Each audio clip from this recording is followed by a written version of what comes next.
Добър вечер, колеги! С мистер Барут ще проведем едно интервю във връзка с предстоящия ловен празник за ловци с кучета, работещи със стойка по правилата на Свети Хуберт, по повод кръглата 5-та годишнина на ловен портал БГ Лов. Мистер Барут, здравейте! В навечерието сме на ловния празник. Какво е вашето мнение за предстоящото състезание?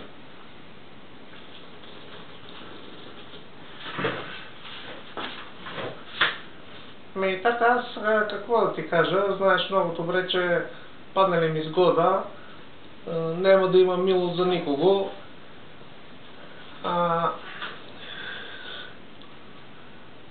Само птици да има, какво има по полето, всичко ще изрина. И най-вече ще изрина онова харманийско тарикатче Хектор. Аз също, вие добре знаете, че много често контактувам с него във форума на БГ Лов. Той твърди, че къстеви крачета до голяма степен ще ви попречат да извършите основната си дейност. Какво мислите по този въпрос? Какво мисля ли?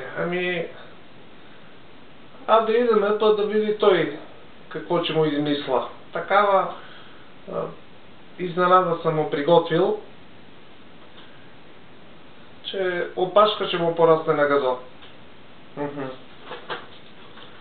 Значи, ние като един добър екип може да сътворим чудеса от храброст и да покажем на харманийското твърдоглавче горе.